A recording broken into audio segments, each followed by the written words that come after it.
healthcare, education, the environment, international aid, crime. Issues affecting all our lives are shaped and driven by Parliament. But how did it all begin? What does Parliament do all day, and how do you fit in? Parliament has evolved throughout its long history to become what it is today, changing over time to meet the needs of the people. Two key historical events began this process. In 1215, King John put his seal on Magna Carta and agreed to a list of 63 rules set out by a group of barons. This ensured for the first time that no one, not even the king, was above the law.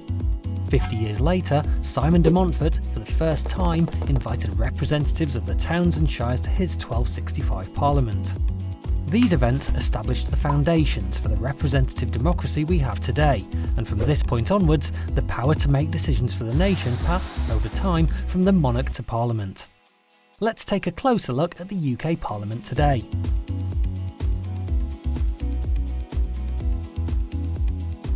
Parliament is made up of three parts: the House of Commons, the House of Lords and the monarch. The House of Commons is the elected chamber of Parliament. It debates big issues, proposes laws, amends existing ones and challenges the government's work. There are 650 members of Parliament, or MPs, who each represent a constituency in the UK. They belong to either a political party or are independent and are elected by constituents of the area they want to represent. The leader of the party that has the most MPs elected after a general election becomes the Prime Minister and heads up the government. They choose a cabinet made up of 20 senior ministers, who coordinate each government department's work. Parties not in power are called the opposition. MPs from the opposition and government question the government on policy and proposed laws. The Speaker keeps the House in order by chairing these debates. The House of Lords is the second chamber and shares the making and shaping of laws with the House of Commons. It has around 800 members and it's made up mostly of life peers, and also includes hereditary peers and bishops. Lords are selected for their knowledge and experience and hold government to account by using their expertise to look at laws and issues in detail. The monarch's role is mainly ceremonial.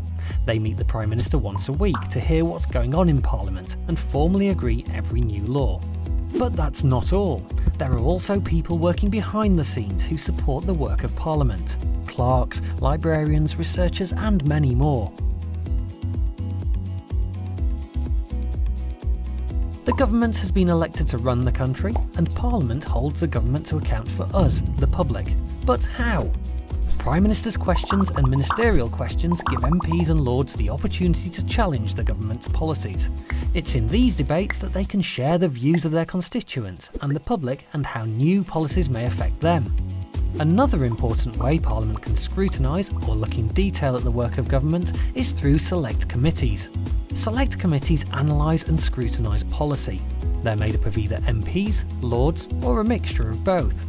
Together, committee members look at a particular subject and make recommendations on improvements. Witnesses with expertise in the area under scrutiny are called to give evidence, which is used to help shape the committee's inquiry. Members of the public, like you, with a view on the subject can also give evidence for consideration.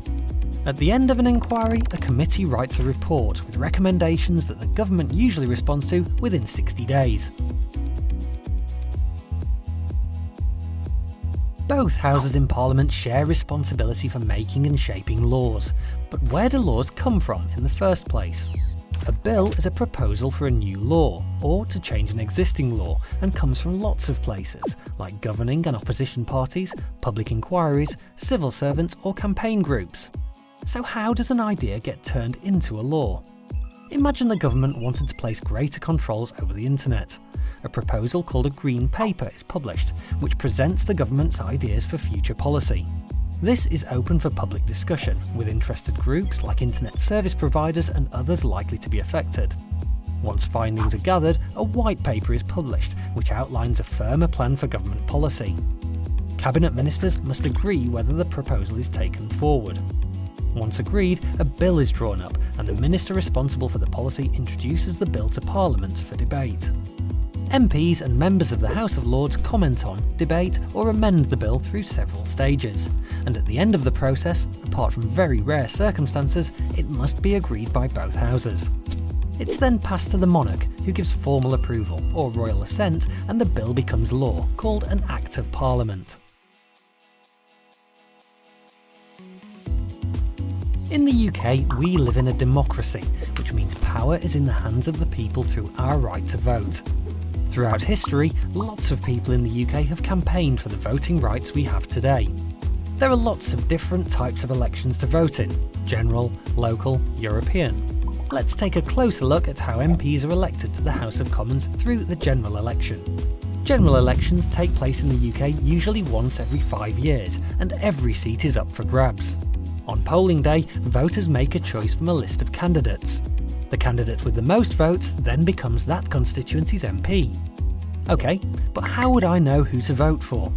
Before elections, candidates need to campaign to get people to vote for them. Campaigning can involve handing out political leaflets, speaking in public debates, talking to people during door-to-door visits, and party political broadcasts. Parties standing for election publish a declaration of their policies during the campaign, called a manifesto. Once elected, an MP represents all their constituents, even the ones that didn't vote or voted for a different candidate. The party with the most MPs elected forms the government, and their leader becomes Prime Minister. And if there's a hung parliament, where there's no clear winner, then a minority government or a coalition government may be created, or a fresh election held. One way to have a say in how the country is run is to use your vote. You have to be 18 or over to vote in general elections, but you can register from the age of 16. There are lots of other ways to get involved and have your voice heard, whatever your age. Remember, MPs represent all of their constituents. But how? You can visit an MP in their local constituency office, or you can even travel to the Houses of Parliament to lobby them in Central Lobby. Lords have knowledge and experience in specific subject areas. You can look them up by policy interest on the Parliament website. Anyone can contact any Lord or their local MP by letter, phone or email to discuss an issue that's important to them or their community. Sometimes though, there's strength in numbers, so to get your voice heard, you could join the youth section of a party or the UK Youth Parliament. If you're passionate about an issue, you could start a petition for a cause either on paper or online, or join an existing campaign, pressure or protest group to influence decision making. These groups use different methods to get their voices heard, from lobbying to peaceful protest, all designed to bring about change. And don't forget, you can get your voice heard in school or college too by joining or starting a student council, a bit like a mini parliament. So, Parliament sits at the heart of UK democracy, debating the big issues of the day, making and shaping laws, and holding the government to account. By voting, petitioning, campaigning and more, you can also get involved with the work of Parliament. What will you do?